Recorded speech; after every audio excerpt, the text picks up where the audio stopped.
Welcome to the second video of the hopefully 2 videos on basic logarithmic functions. You're in Math 130.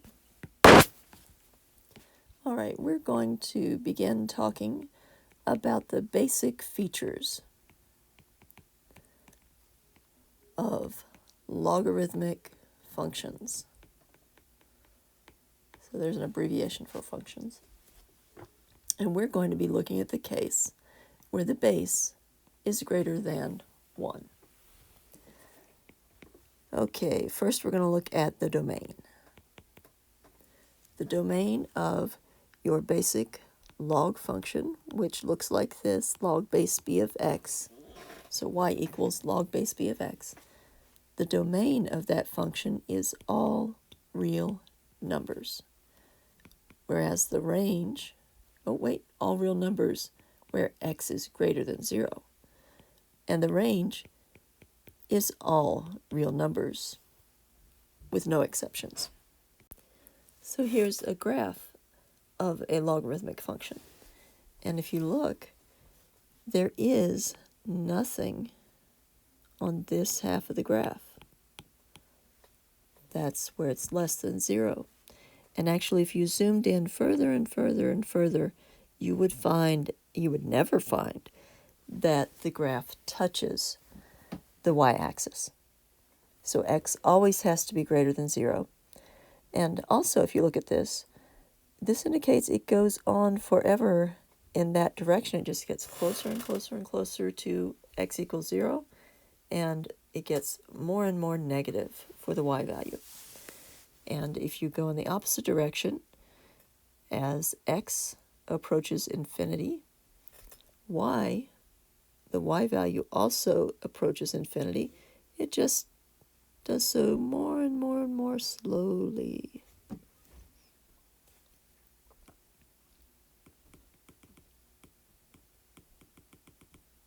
Okay, now let's go ahead and write down what we just talked about. The y-axis is the asymptote, the do not cross line, the do not touch line. Furthermore, if 0 is less than x and x is less than 1, then y is less than 0. So over here is x equals 1. And if it's anywhere below that, what's happening in the y direction?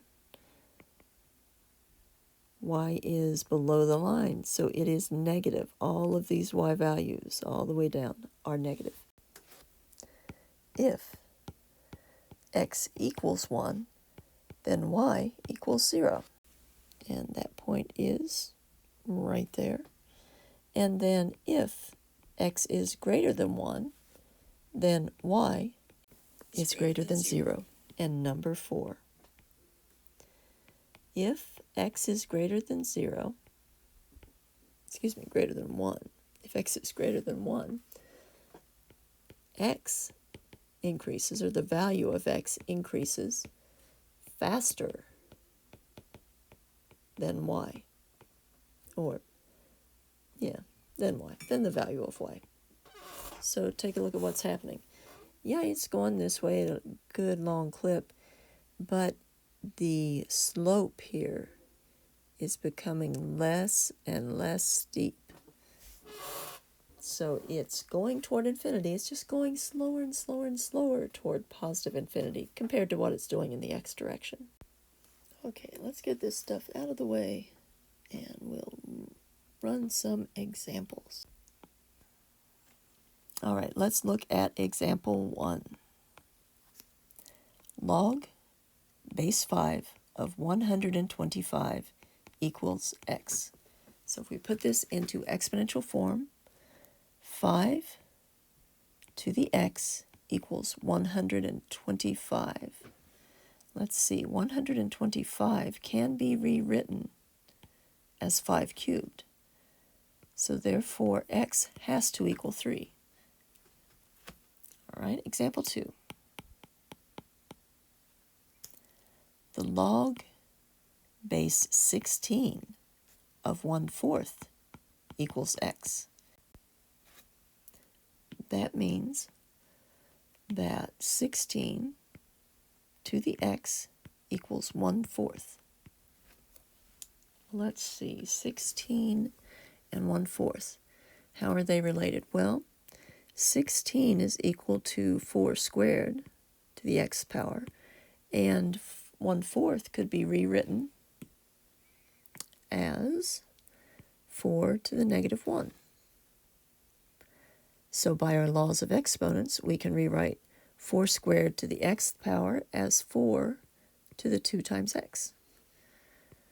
And that's equal to 4 to the negative 1. Therefore, 2x must equal negative 1. And if we divide both sides by 2, we get x equals negative 1/2. So that's our answer. But let's check it. So 16 to the negative 1/2, does that equal 1/4? Well, the negative exponent there drives the base to the denominator and makes the exponent positive.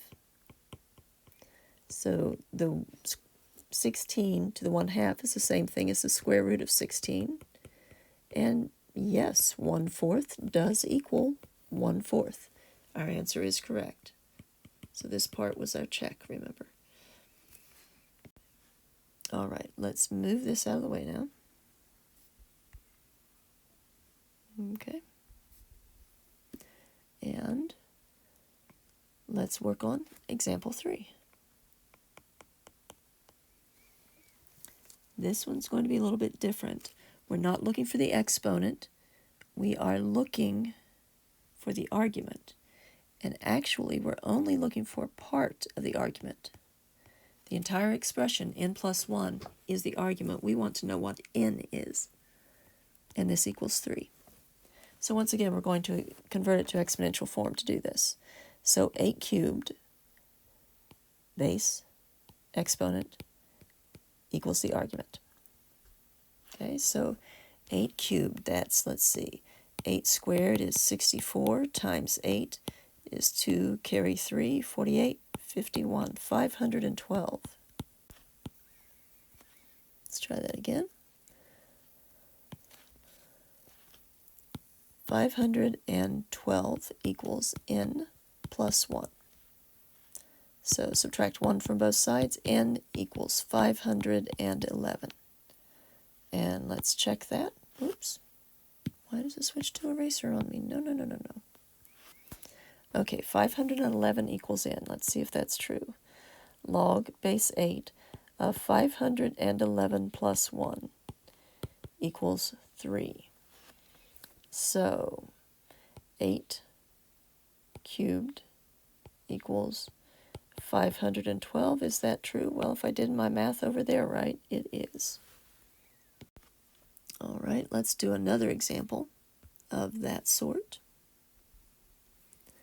Let's do example, let's do example 4 here. We'll do this one.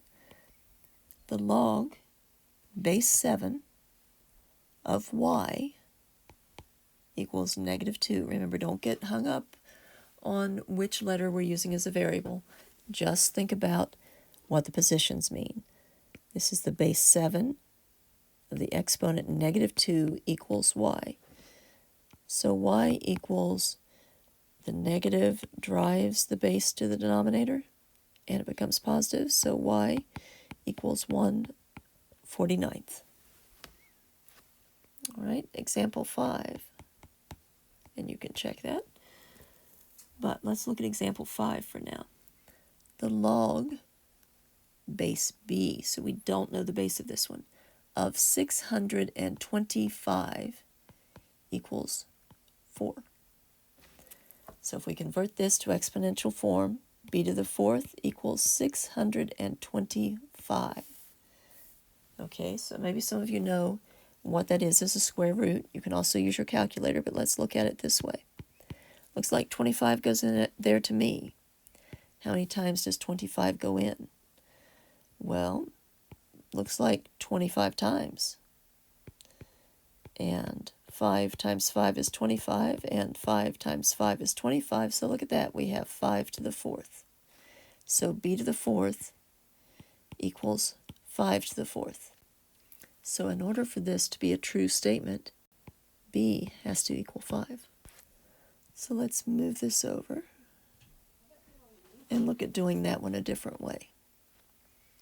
All right, because we could look at it as b to the 4th equals 625, and especially because you have a calculator with you, if we take the 4th root, we would get b equals the 4th root of 625 is 5. So what we have here is method 1 for solving this one, and method 2 with calculator. Okay, both methods are valid. I would like to see some work, even if you do it with the calculator. So what I'd like to see in between these two steps is the 4th root of b to the 4th equals the 4th root of 5 to the 4th. Okay, let's move this out of the way. We will move on to example 6. Getting a little more complicated with each of these. Let's look at 3 log base b. So we don't know the base, of 4 equals 2. All right. That 3 sticking out there in front is a little bit of a problem because we can't convert to exponential form with that there because it doesn't look at all like what we've been working with. There's nothing here other than a 1, but now we have a 3. We have a number over here, so if we divide both sides by 3, the left side, or on the left side, the 3's cancel because that's 3 times the log blah blah blah. So you can cancel those two 3's. On the right side, we cannot cancel anything. So the left side will become log base b of 4 equals 2/3. Is there anything wrong with any of that? You can look back at the rules, the characteristics of logarithm, and no, there isn't. So let's convert this to exponential form. b to the 2/3 equals 4.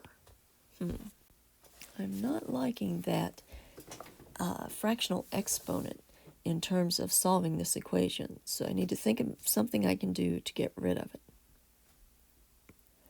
So b to the 2/3. What if I raise that to the 3rd? Because when you raise an exponent to an exponent, you can multiply them. If I multiply those two, I'm going to be able to cancel the 3, getting rid of it in the denominator. But if I raise this left-hand side to the 3rd power, I have to raise the right-hand side to the 3rd power also because of the golden rule of algebra. Do unto one side as you would do unto the other. So therefore we have b squared equals 4 cubed. Okay, so b squared equals 4 cubed. We're not quite done there. What is 4 cubed? Let's take a look at that.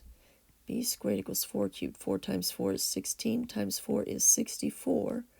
And now if I take the square root, b equals 8. Well, wait a minute, I took a square root as a result of what I was doing. I was using it to solve, so should I not consider both the positive and the negative roots of 64? Because after all, negative 8 times negative 8 will give me 64. The answer is no, because we are not dealing with negative bases. No negative bases. Okay, that's it for this video. I'll see you for our next lesson later on.